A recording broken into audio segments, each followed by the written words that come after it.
जय हिंद दोस्तों। कैसे हैं आप सभी लोग। आशा करता हूं आप सभी ठीक होंगे, स्वस्थ होंगे और मौज कर रहे होंगे। एक बार फिर से आपका अपने YouTube चैनल बोर्डजू में आपका स्वागत है।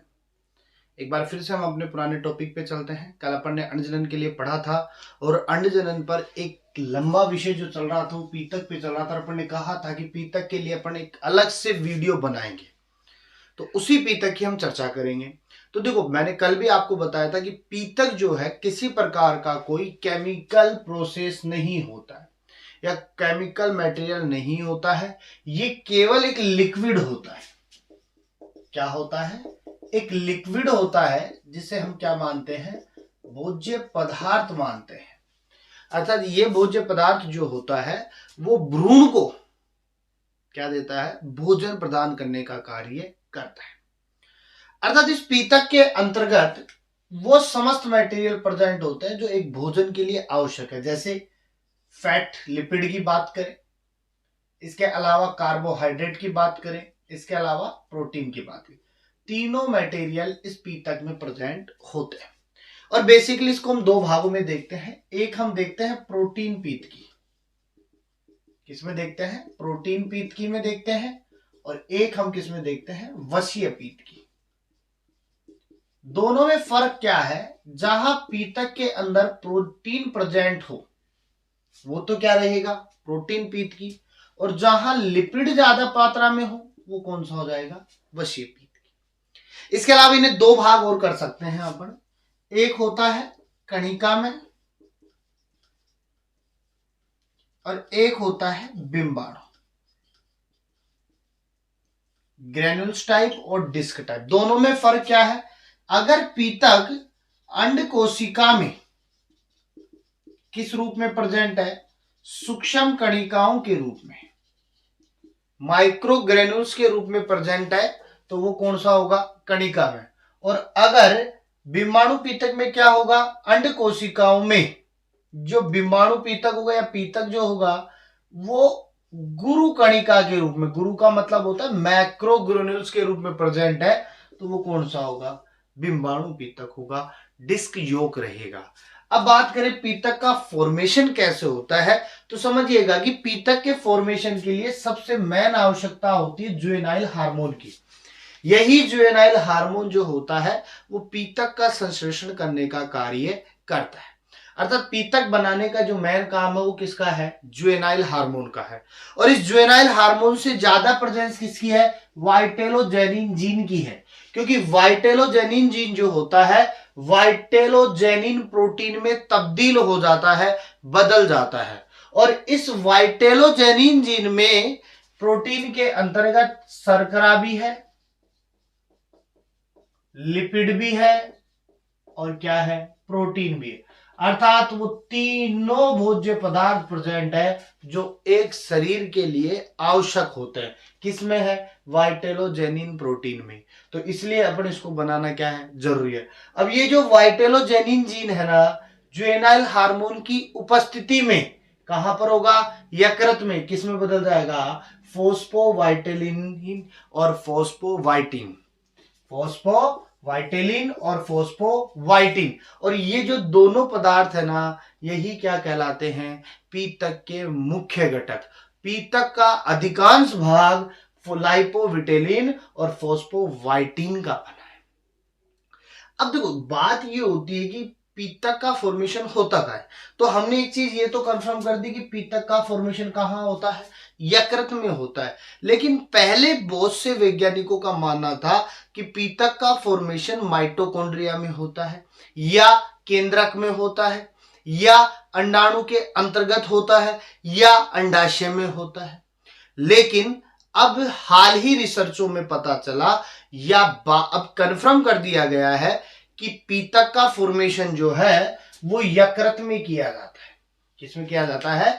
यकृत में किया जाता है। और यकृत में फोस्फोवाइटेलिन और फोस्फोवाइटिन बन जाती है। और इनमें से ये जो सोल्यूबल फोस्फोवाइटिन जो है, जो घुलनशील फोस्फोवाइटिन है, ये रक्त के माध्यम से कहां पहुंचती है? अंडाशय में।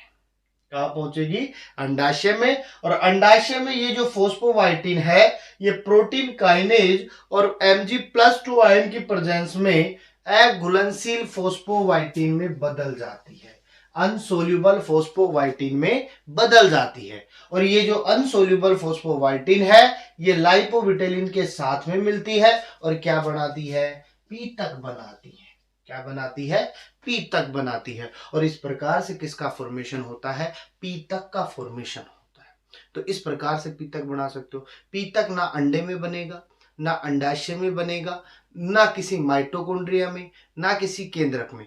पीतक कहां बनेगा, यकृत में। पीतक क्या है, भोज्य पदार्थ। समझ गए बात को। तो इस प्रकार से हम पीतक का फॉर्मेशन कर सकते हैं।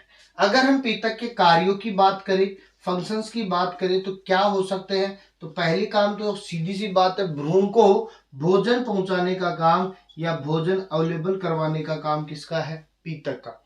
अगर किसी संश्लेषणात्मक मात्रा या संश्लेषणात्मक चीजों की व्याख्या करनी है या बनाना है तो उसके लिए भी क्या चाहिए, हमें पीतक चाहिए, क्योंकि विदाउट भोजन के वो भी संश्लेषित नहीं करेंगे। ठीक है। इसके अलावा भ्रूण को जैविक क्रियाओं के लिए ऊर्जा प्रदान करने का काम भी किसका होता है, पीतक का होता है। तो इस प्रकार से हम पीतक की क्या कर सकते हैं, बात कर सकते हैं। और इसी प्रकार से संपूर्ण पीतक की हम क्या करते हैं, चर्चा करते हैं। तो इसका एक छोटा सा स्क्रीनशॉट लीजिए, आगे बात करेंगे। क्वांटिटी के बेस पर देखें हम पीतक की, क्वांटिटी के बेस पर अंडों के प्रकार देखें तो 4 होते हैं। कितने होते हैं, 4। देखो, अपीत की, अल्पपीत की, मध्यम पीत की और अतिपीत की। इन नामों में ही इनकी क्या छुपी है, डेफिनेट। तो समझिएगा, अपीत की, ए का मतलब होता है ना, क्या होता है, ना के बराबर।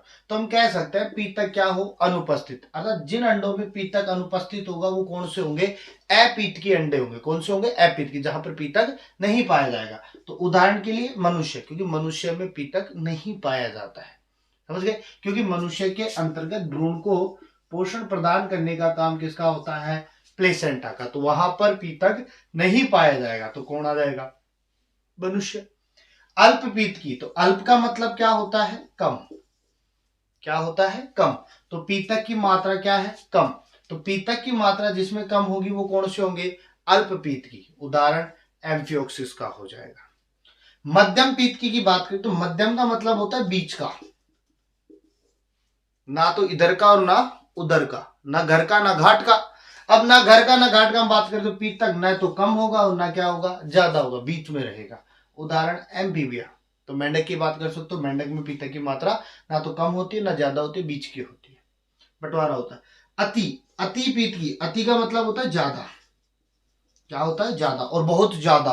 तो बहुत ज्यादा में क्या हो जाएगा, पीतक की मात्रा क्या हो, ज्यादा। तो जहां पीतक की मात्रा ज्यादा होगी उसे हम क्या कहेंगे, अति पीत की। उदाहरण एविड और रेप्टिलिया। समझ गए बात को। वही वितरण के आधार पे बात करें, डिस्ट्रीब्यूशन के आधार पे बात करें, क्योंकि अंडा है ये। अब इस अंडे में कहां पर पीतक प्रेजेंट होगा, यहां प्रेजेंट होगा, यहां प्रेजेंट होगा, यहां प्रेजेंट होगा, यहां प्रेजेंट होगा, या यहां प्रेजेंट, कहां प्रेजेंट होगा, उस आधार पे पीतक के 3 भाग होते हैं। एक होता है समपीत की, सम का मतलब होता है समान। क्या होता है, समान। तो अंडे के सभी हिस्सों में अगर समान मात्रा में पीतक प्रेजेंट है तो वो कौन सा है, समपीत की। उसी प्रकार केंद्र पीतकी की बात करें तो अगर सेंटर के अंदर पीतक प्रेजेंट है, बीच में मध्य भाग में अगर पीतक प्रेजेंट है तो उसे हम क्या कहेंगे, केंद्र पीतकी। अब अगर ध्रुवीय पीतकों की बात करें, ध्रुव का मतलब होता है कोई भी एक एंड डिसाइड कर लो, या तो अप का कर लो, या डाउन का कर लो, या लेफ्ट का कर लो, या राइट का, कोई से भी भाग की बात कर लो।